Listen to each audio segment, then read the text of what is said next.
age sometimes overshadows a sharp football mind, honed in over 30 years of coaching.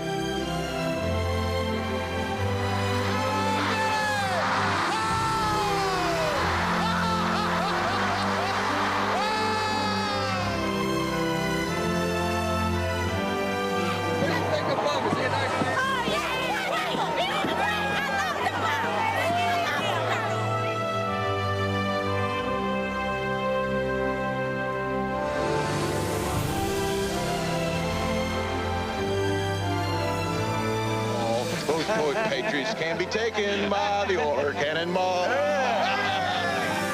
Isn't that beautiful? Now, I'll tell you, that's what I need. I need a pair of those. They're for you. I still love football. You can't do something for 50 years and not still love it, but I love it where it's at, and I love where I'm at. You could see the closeness of that Oiler team and the way players got along, and the genuine affection they had for Bum himself. Hello, Daniel!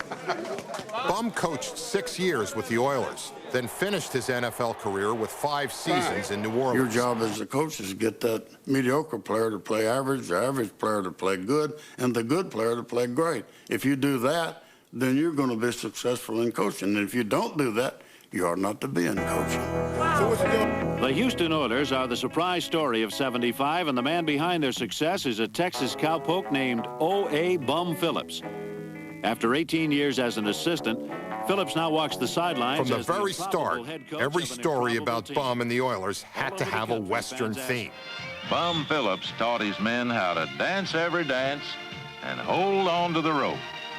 Together, they won 10 games. This is how we ended Houston's 1975 highlight film. Right now, it's time to ride off into the sunset like any good cowboy movie.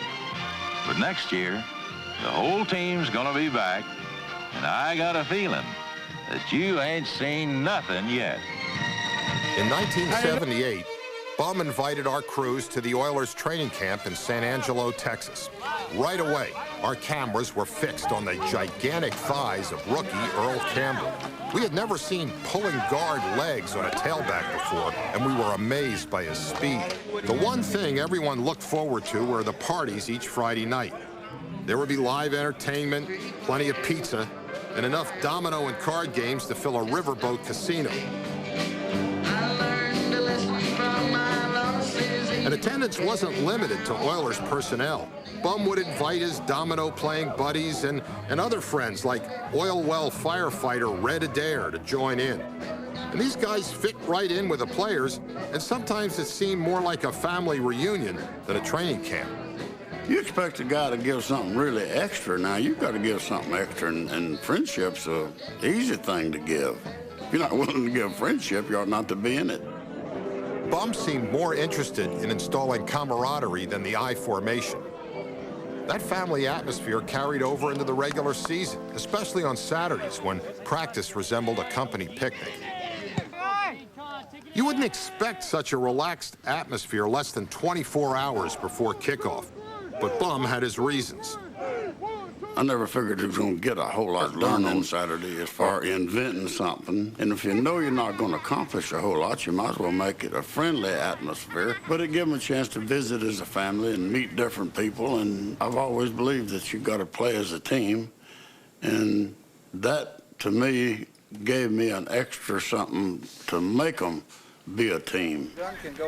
A lot of those players weren't married. A bunch of them weren't married, and of course they all had them a dog. Watch out, you get dog bit. I guess they couldn't get a girl, so they got the dog. But they'd bring the dog. They're friends with that dog, and they'd bring him to practice. Bum's approach was unorthodox, but his players responded. And I've always been criticized for being too easy on my players, you know, all that. But everybody used to think that we just, you know, we didn't run wind sprints, so we were too easy on them. We weren't too easy on them. I loved my mama, and I knew she loved me, but she whipped me when she needed to, and that's the way I felt about players. The laid-back workouts were a stark contrast to the emotion of the Astrodome on game day. They called it Love You Blue, and we had never seen anything quite like it. It's about 78. when it really caught a fire, I mean caught a fire, you couldn't buy a seat, in the Astrodome. In fact, you couldn't even buy a standing room. Fire marshals are going crazy because everybody's standing in the entrance and standing up and down the steps. Oh, it was a great time. Look out, football, here we come. Houston Oilers #1. The big part of Love You Blue was the Houston Oilers anthem. Houston has the Oilers, the greatest football team. We take the ball from goal to goal like no one's ever seen. We're in the air, we're on the ground, always in control. And when you say the Oilers, you're talking to us. We're the Houston Oilers, Houston Oilers, Houston Oilers #1. When the Oilers lost 2 straight AFC championship games, the fans were disappointed. But still, they were devoted to their team. It was amazing. The Astrodome was packed with screaming fans welcoming home a losing team. The football players that we had on our football team kind of meshed with the town. And that just kind of hit that situation, hit right at the right time. To us, Love You Blue was the perfect combination of a town, a time, and a team. Bum's homespun ways shaped a team the entire city could embrace.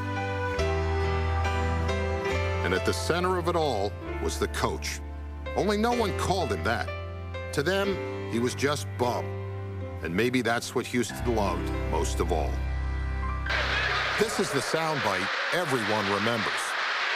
Get up! Get up! Get up! Help it! Help! Bum Phillips wore one of our wireless microphones in a 1975 Oilers win over Miami. It captured Bum at his most animated, and we've used this footage dozens of times. Some of the best moments were in pregame. That's where you saw the love that existed between Bum and his players, even those who were now playing for the other side. That's right. That's what's good about having friends on all the teams. I'm going to be there one way or the other. If it's y'all, I'm going to be somewhere in the game watching. Love you, babe. Such a good man to work with. So different. So different In the right way. But he is. But the fact is, he's a hero. Not just a hero. He's a very special person. But we need heroes today. It sure can be fun. Oh, yeah. I guess that's the part I like about it. To me, head coaching is a great thing. It's something I want to do, but I want to do it my way. I don't want to do it if I have to do it like someone else says do it. You've got to be what you are. You can't be what someone else is. I've seen people try to imitate Bryant, and there's not another Bear Bryant. And then there will be another Bear Bryant. Bum wasn't always so cordial with the officials, but even when he was angry, he was entertaining. Pulled our center and ran up the middle. Pull me. Physically pull me. I know, but Telling him if the quarterback can't hear, folks, he can come out and talk. well, tell whoever's responsible for watching the son of a bitch pulling. Let him pull our f***ing center. Damn cream of the officiating association. Don't even watch that shit. He's in motion. Y'all know you cheated us now. It's going to show up in the film, and you had 12, 13, 14 people on the field from their field, and offside, and offside. If we did, we missed it. I know Sheila's on the damn competition Bum was an committee. excellent coach, and on Sunday, he called the shots. Throw it down the field now, huh? Mm-hmm. Figure he's going to step up every time. Cut it across just a little shallower than you're doing when you get inside of it. Make that backer that step back, and he can't step up, and then we'll get him. We had a 33. We missed the tight ends while it was wide open. Ronnie missed him. Released inside. I don't think there was ever a coach in the history of the NFL that was more suited to the team he coached than Bum was with the Oilers. Perfect fit. Perfect fit. Local hero. World War II veteran. I mean, he never let the games upset him because, what the hell, he's dodging bullets in the South Pacific for 3 years. You see, this all sounds like stuff that John Wayne would say. You're channeling John Wayne right now.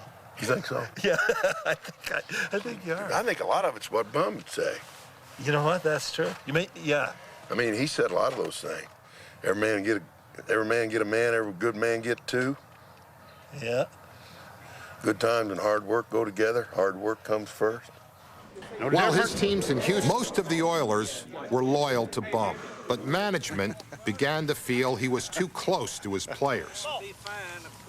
I don't have that in my vocabulary, how you get too close to a person. How does anybody say, don't get too close? And that's why they all loved him. I don't know. He didn't find very many people. That was one of the things they said, you know, that they were probably right, that I was too close to my players. And, you know, they had to find some reason for firing a guy that had been in the playoff 3 straight years. Oilers owner Bud Adams decided a more disciplined approach was needed. Bum was fired after a 1980 playoff loss to Oakland. He's the owner, he's the boss, and it was his team, so he fired him.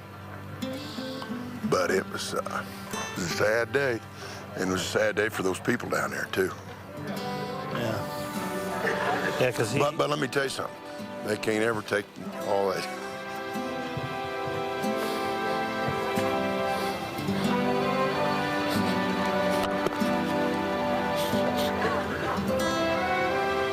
Can't take it away. It was such a great time. Here's to head coach Phillips. May his name forever stand and always be remembered by the fans throughout the land. When the Super Bowl race is over and those Cowboys finally fall, we'll carry him home to Houston on the Oiler cannonball.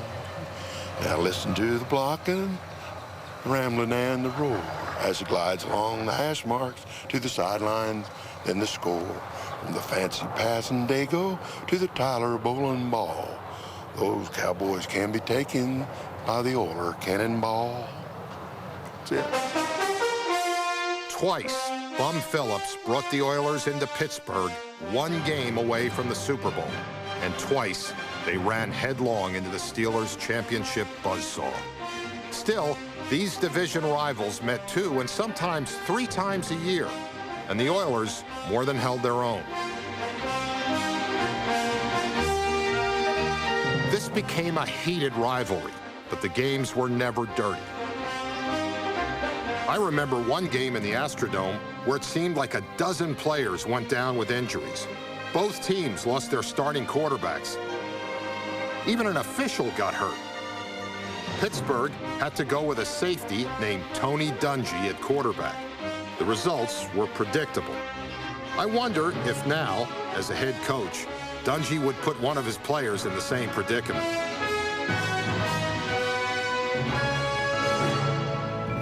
Bum wasn't alone in his respect for Pittsburgh. In fact, both teams seemed to genuinely admire each other, a rarity for arch rivals. Yeah, I'm happy for him. I mean, it's like you play him so much, you got to be friendly with him. You can't hate the guys. You got to respect their ability. They're a great football team. You know, we would have liked to have beaten them, and they, you know, if anybody would have beaten them, I'm sure they would have liked us to beat them. A few years ago, Bum was asked to speak at a charity dinner honoring Pittsburgh's Chuck Noll. Now, could you imagine George Allen paying tribute to Tom Landry? Well, Bum gladly agreed. Forward, they don't say a whole lot. In fact, when we were playing, I asked one of the coaches, I said, you know, is Chuck always that serious? Yeah. He said, it really is. He said, in fact, the only time I've ever heard him laugh out loud was the year you said you was going to kick the damn door in. And we always had a good time with Pittsburgh. If they hadn't been there... If they hadn't been there, we would have. In the 70s. I believe that. I believe that sincerely. And I believe if I'd have had another year in Houston, we would have got there. But, you know, that's what has happened instead of what did happen.